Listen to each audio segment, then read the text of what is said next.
Hi, everyone. This is Dory Clark, and this is our weekly Newsweek interview show, Better. And this week's guest is Mita Mallick. She is the author of the new book, which is forthcoming in October, called Reimagine Inclusion. Mita, it's so great to have you here. Thank you so much for having me, Dory. Well, it's especially great to see you because, Mita, of course, we're longtime friends, over 2 decades now, and it's so exciting for you to be publishing your first book and diving into this space. So I want to ask you: you have been a longtime corporate executive. You've been working in companies in the DEI space. Your book directly takes on what you consider to be myths around diversity and inclusion.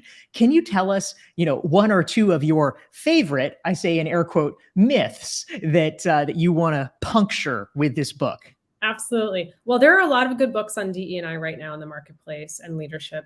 And I wanted to write a book that really talked about saying the quiet parts out loud. What are the things that really hold us back from making meaningful progress in our workplaces? And so the book, Reimagine Inclusion, Debunking 13 Myths to Transform Your Workplace. Why 13? Because it's my lucky number. And I also just really thought about the things that I've heard throughout my career. You're asking me now to pick between my children, Dory, right? Because there's 13, but I'm going to do this when your kid says, who do you love more? But one of the myths that really comes to mind that I think has been getting a lot of interest and traction is, why are you asking for a raise? Your husband makes more than enough money. And so if you follow me on LinkedIn or social media or looked at my writing, it is tongue in cheek. I really want people to read this book and sit up and think about it and have it be really provocative. And so that's really a myth that's going after the idea that white women and women of color don't negotiate. We do often negotiate. And when we do negotiate, sometimes we are gaslit, minimized, and dismissed. And so I talk a lot about pay inequities and that myth, but also this idea of our own relationship with money and how that shows up in the workplace, right? Because if I'm uncomfortable talking about money and I was raised on to talk about money, what does that mean when you come to me and ask for my compensation to be reviewed, your compensation to be reviewed? How do I react to that? Yeah, that's such an interesting point. I love that. I know just in terms of my own life and, almost anything, not necessarily even relating to money, but people are responding to the cues that you're sending. Yes. And so if you make it, it being whatever it is, like a really big deal, then, or you're awkward about it, then it sort of bleeds over. So it's true. It makes it much, much harder, whatever it is you're trying to accomplish. Absolutely. And I just say proactively, anytime you do a performance review, if I'm doing a performance review with you and you're on my team, just to say, Dory, go through the performance review. And I just want to let you know, I'll be reviewing your pay as well. Right. And you just be proactive about it, because most companies, as you know, silently are doing and looking at pay inequities across the board. They're just not maybe publicly talking about it, but they're looking to see and making sure that people are being paid and valued fairly and equitably. So just be proactive with your employees and let them know that you're looking at it. Yeah, that's really interesting. I love that, Mita. And so one of the things that I'm noticing, and I'm sure you probably are too, is that, now in the arc, there's kind of always an arc of things. So we are 3 years basically post George Floyd, and, year 1, year 2 was, I'll call it performative hair shirting amongst companies. Yes. And now I think we're entering the phase of the backlash where people are like, wait a minute, why are we paying for this stuff anyway? Isn't this doing more harm than good? That's the vibe I'm getting. But I don't know. You tell me, what are you seeing out there? Well, listen, progress is slow, and I continue to do this work for all of our kids. I want the world of work to be different than when I entered it, right? And so that's why I can do this work. I continue to be hopeful. But I do think, Dory, what you're going to see over time is separation in the marketplace, a bifurcation. The pendulum will swing. The power will be back in the hands of the employees, right? And people will make decisions. Are they going to want to work for companies who are very bold and unapologetic about the values and what they stand for? Or are they going to want to work for companies who are silent and perhaps even complicit? And so I think particularly, I know you recently penned a piece as well on Gen Z. As Gen Z is coming into the marketplace, things are shifting, right? And one of the pieces of research I do include in Reimagine Inclusion is the Edelman Trust Barometer survey. And they talk about the continued rise of belief-driven buying And that's not just Gen Z, that's across generations. People will continue to vote with their wallet and use the power of their wallet. And so I think we're going to continue to see that dynamic in the marketplace. Yeah, I think that's a great point. And as I'm riffing here for a moment, Mita, if it's Yes. possible for you to silence the notifications on Oh, the I'm computer, that sorry. would be amazing. I know at the beginning of the book tour, right? You gotta Right. gotta do all the things. Yes. But anyway, I know that one of the things that we're seeing as we're conducting this interview, we're right in the thick of Pride Month, and there's been a lot of blowback from in the media, and you've seen a lot of organizations, whether it's the Anheuser-Busch situation or Target, Yeah. where they've attempted to do pride related things, and there's been pushback. And so I'm curious, what are your thoughts for companies that feel just sort of stressed out, or caught between a rock and a hard place with this? They may want to be signaling to their employees, to customers, that diversity and inclusion is something that they want to do, and yet they're taking heat for it, at least in some quarters. How would you advise people to sort of navigate those shoals? You have to stay the course when things get tough. That's what allyship is, allyship in action, right? Being an ally is not easy. It's uncomfortable. It can cost you your pride. You're going to make mistakes. You're going to wonder if you're doing the right thing. These are individuals that feel this way, and also individuals make up companies. And so in the case of Target, more to see. Let's see what happens. But really, a company that I've admired for a long time, that has had a really strong track record when it comes to being an ally in action for the LGBTQ plus community. And this is not just for a few years, it's been a long term, right? And so people are asking the question, why is it in this moment that they're choosing to cave, back away, and remove products, when the question is now really around safety of employees, right? And there are probably, as many people would say, you're seeing in the press, well, you could hire more security. There are other things to do. And so when the going gets tough, are you going to back away, or are you going to stand up? Because that's what real allyship is about. Yeah, that's a great point, Mita. And so, you have run the gamut in terms of working at, large corporations, that are household names. Now you're working at a very successful, I guess it's big, but we could still call it a startup. Yeah. So you've seen DEI in a lot of different contexts. I'm curious, I would love to hear your thoughts.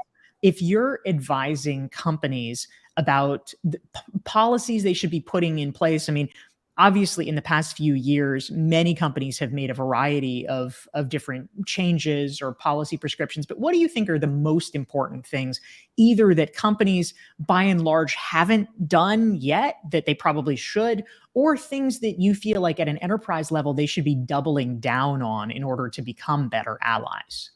I think one of the biggest things we're seeing in the marketplace is we all just sort of fell into the pandemic and fell into the future of work and hybrid work and remote work. And I don't think enough companies have done enough work to think about, what does it mean to be inclusive when some employees are remote, when some are in the office, when some are in hybrid. I talk a lot about that in Reimagine Inclusion. And then I think, Dory, it all comes back down to the individual. I see this time and time again. Companies can have amazing systems and processes, policies set up in place, but it comes down to the individual. It comes down to how Mita shows up at work every day, and the ripple effect my impact can have on my team and the company. And no matter what company I've worked at, whether it's been small or big, it's like thinking about how you can interrupt bias in the small and everyday big decisions you're making at work. And that's the tipping point, right? Because if every one of us, each of us showed up differently at work tomorrow, just one way, imagine the effect that would have on your organization. I love it. All right, give me an example. What's a way that I can show up, differently, so that I can be better? Like, is there sort of a tangible thing that I should be aware of or mindful Yeah, of? I think for you, I mean, you're running your own business. If you were in a very large company, and this could still be applicable to you, is I want you to check your calendar for tomorrow. I want you to see who's invited to meetings and why. And who have we not included, right? Dory, I could never figure this out in my career. If I've done all the work, why can't I present it? Why can't I present it? And so I know there's a lot in the marketplace on how meetings are fundamentally broken, right? right? If you have more than 7 people in a meeting, all of a sudden it doesn't become productive. I'm not saying I come and stay for the whole meeting. I'm saying invite me to present my work. Because at the end of the day, what is inclusion? We all want to be valued, seen, and recognized, right? And that's the biggest retention tool. And I really offer different ways of thinking about how the art of corporate gathering, right? How we can really think about meetings as a driver for inclusion. So I'd really love for anyone listening today to think about, check your calendar for tomorrow and who's included and why, and who have you left out unknowingly. That's great. We're here with Mita Mallick. She is the author of the forthcoming book, Reimagine Inclusion. This is Dory Clark and our weekly Newsweek interview show, Better. Yeah, Mita, I love that idea. It's very counterintuitive. I hope that you're planning on writing articles about it. Like everybody hates meetings now. This is Yes. the conventional wisdom. And so for you to like defend the radical potential of Yes. meetings, oh, that's I'm sexy. going to defend it. Well, you gave me the idea. There goes the article. There we go. That's right. Absolutely. You should take that and run with it. That's very cool. I love that. So you raise a really important point, which is around the concept of belonging. I feel like now, also as we see the sort of evolution of the diversity conversation, I think there was a piece in the New York Times recently about how, the grand rebranding that, D&I, of course, became DEI, and now apparently it's DEIB because we are adding belonging to the diversity, equity, and inclusion conversation. So this is very much of the moment. But please, talk to us. What do we actually mean by belonging? How do we measure it? Why is it important? And why all of a sudden is this now being appended? I love that question. I have a podcast called the Brown Table Talk Podcast with my friend DC Marshall, part of the LinkedIn Podcast Network. And we talk about this: diversity, equity, inclusion, belonging, justice, right? The names are all coming towards us. But at the end of the day, I'm going to go back to what I said, right? Why do we all come to work? And what do we all need from our workplaces? We need to feel like we're included. I want to feel I'm valued for my work. I'm recognized for my work. I'm seen. Right. And so that's what it really comes down to, because I'm going to tell you the story. Someone else could come and offer me $15,000, $20,000. I'm not leaving if I feel like I belong at work, that I'm hired for my expertise and people value me. That $15,000, $20,000 is not enough to have me move, because what I have here is so amazing. Right. And you can't put a price on that. And so that's what I think we're all chasing. And in the market where, are we in a recession? Are we not? Are we coming out of it? The labor shortage, there is no labor, all these conversations about the wonky US marketplace. It's like, how are we trying to keep our talent? Are you actually making them feel like they are adding value at work every single day? Yeah, that's really interesting, Mita. Thank you very much. And so one of the features that we have in our Newsweek Better show is that every week we invite our guest to nominate a better leader of the week. And the better leader of the week is someone who they believe exemplifies the principles of advancing diversity and inclusion. And so we spoke to you about this, and you nominated Leslie Stevens. Can you tell us a little bit about Leslie and why they are your nominee for Better Leader of the Week? Yeah, Leslie Stevens is one of our diversity, equity, and inclusion leaders at CARTA. And she is someone who, just like me, believes that inclusion is a driver of the business. And so the way in which she shows up and thinking about CARTA's role in the venture capital ecosystem, how we can be supporting more Black and Brown founders on their journey to raise money, how she shows up for the individuals at our company, helping them think about all the different ways in which they can be interrupting bias, and just the empathy and compassion that she displays at work every day. I'm so proud to be nominating her. And thank you so much for the opportunity to do so. Oh, that's great. Well, Leslie, congratulations on being Better Leader of the Week. So we love that. It's always great to be able to celebrate people on the ground who are doing the work. Now, Mita, I'm also curious. I'd love to hear more from you. One of the engines sometimes around diversity work inside companies is ERGs, employee resource groups. Can you talk a little bit about what you see as the role of an ERG and how that might be helpful in terms of moving things forward in a productive way? So I'm very bold and unapologetic in Reimagining Inclusion when I talk about employee resource groups, They're an important part of a diversity, equity, and inclusion strategy. They help build community, conversation. They are not your DE&I strategy. ERGs are not your DE&I strategy. We cannot continue to put the burden on Black and Brown individuals, individuals from historically marginalized groups to do the education in the company. And I see that too often, Dory, where companies will be like, how many ERGs do you have? I have 25, I have 15. Great. And, right? So, for example, if you want to do a discussion on how to be an ally to your Black colleagues, which is something we do at CARTA, that's something the diversity, equity, and inclusion team runs. We're not asking our Black ERG to do that. Now, if they want to partner with us, we're happy to, but I would never put that burden on them to do that. So that's the difference that we have to really think about. This is why every single company really needs to be thinking about what is your diversity, equity, and inclusion strategy, who owns it, and I hope that you have a head of diversity or you're looking to hire one. Yeah, great point. So it sounds like the role of the ERG should be sort of internal support for people within the community, not being called upon to have to sort of project, how to do things with and for the community. Is that the basic absolutely. idea? I mean, let me give you an example. Anti-Asian hate crimes, xenophobia is still on the rise in this country. I can name any historically marginalized community who's going through pain right now. Imagine if there's another massive shooting targeting the Asian community. What if I then go to the Asian ERG group and say, can you guys all do a talk on how you're feeling about this? Like, what am I doing? I'm putting pain on display. And what I don't understand is that there's intergenerational trauma for many communities, right? That you would agree with me to say that, like, one of the oldest forms of communication in human civilization is storytelling. We all love a good story, but at what cost do you want to put pain on display and ask the primary source to do it? So where are the allies who could be hosting that conversation? And so that's the difference. That's really the difference for me. Yeah, great point. So we're here with Mita Mallick. She's the author of the forthcoming book, Reimagine Inclusion. This is Dory Clark in our weekly Newsweek interview show, Better. If you want to make sure you never miss an episode, you can sign up at doryclark.com. You can download a free self-assessment, join the mailing list, and get reminders about great conversations like this. Now, Mita, one of the things that I'm always curious about, diversity often connotes, I guess, in the public conversation, race or gender, maybe sexual orientation. But it's also true that, sort of writ large, diversity can mean a lot of things. So I'm curious, how do you think about and define diversity? And what are your thoughts about, sort of broad versus narrow views of how we think about things and track for it? That's a great question. Diversity really is about all the different parts of our identity. The things you can see and you can't see. I'm a woman of color. I'm of South Asian descent. I'm also a caregiver. You might not know that if I don't express that.